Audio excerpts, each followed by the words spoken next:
नमस्कार दोस्तों, मैं हूं राजेश मिश्रा और आप देख रहे हैं विज्ञान धारा। आज और कल 2 दिन से फेसबुक, व्हाट्सएप, सोशल मीडिया पे एक खबर चारों तरफ फैली हुई है कि केरल में एक हथनी को फल में बम छुपा के दे दिया गया, जिससे जब उस हथनी ने उस फल को खाया तो उसके मुंह में वो बम फट गया, जिससे उसके मुंह घायल हो गए और जिसकी वजह से ना वो खाना खा पाई और 3 दिन बाद उसकी मृत्यु हो गई। ये खबर चारों तरफ घूम रही है।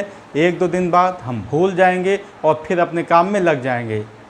लेकिन क्या हमने, आपने या हम सब ने ये सोचा कि ऐसा क्या है, या ये सोच कहाँ से आती है? हो सकता है किसी ने मजाक में किया हो, या ये भी हो सकता है किसी ने जानबूझ के किया हो। लेकिन क्या ये संस्कार भारत के हैं? हम उस भारत देश के हैं जहाँ पे बचपन में एक चींटी मर जाने पे माँ बाप आपको गलती का एहसास कराते हैं। हम उस भारत से हैं जहाँ नदी को माता का दर्जा दिया जाता है, पहाड़ों को देवता की संज्ञा दी जाती है और एक पत्थर को भी हम लोग पूजते हैं।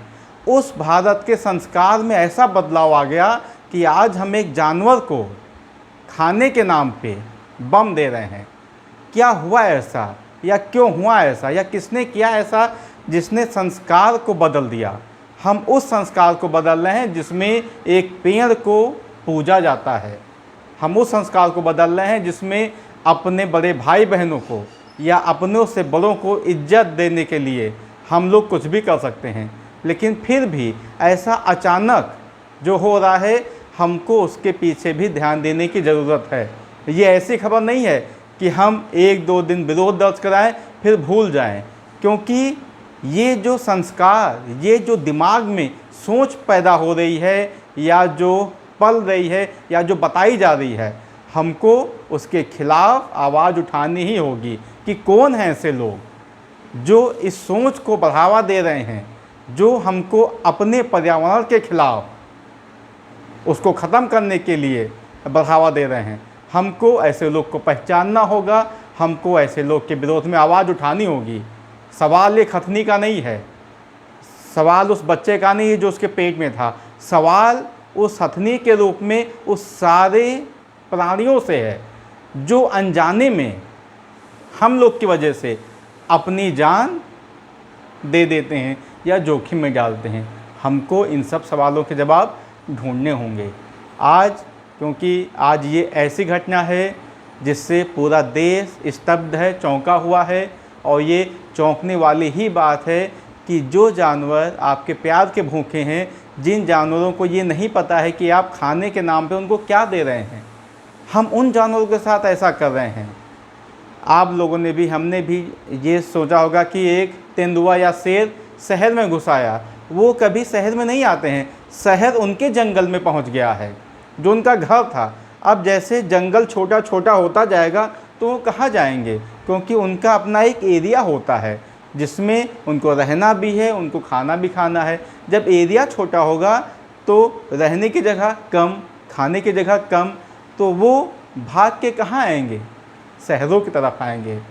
तो हमको ये भी देखना होगा कि अपने विकास के साथ उन जानवरों, उन प्राणियों के विकास का भी ध्यान रखना है, क्योंकि पृथ्वी एक है, प्लान बी नहीं है, पृथ्वी एक है। कल विश्व पर्यावरण दिवस है। कल बहुत से लोग सेल्फी विद प्लांट लेंगे, अपने आप को ये दर्शाएंगे कि पर्यावरण बचाने के लिए उनसे बड़ा दुनिया में कोई नहीं है, और उसके बाद फिर सब भूल जाएंगे। लेकिन हमको एक दिन नहीं, हमको डेली अपनी पृथ्वी को बचाने के लिए कुछ ना कुछ काम करने होंगे। तो इसी के साथ ये था आज की विज्ञान धारा, क्योंकि आज ये कुछ मेरी तरफ से विरोध था कि विज्ञान धारा में कोई गतिविधि करके नहीं, उस हथनी के बारे में बात करके हम अपना विरोध दर्ज कराएं कि उस हथनी के साथ जो होना था वो हो गया, लेकिन हम ये कोशिश करें कि अब आगे कुछ ऐसा ना हो। और ये कोशिश आपके हमारे बिना संभव नहीं है। हम ना करें और जो करते हैं उनको रोकना भी है।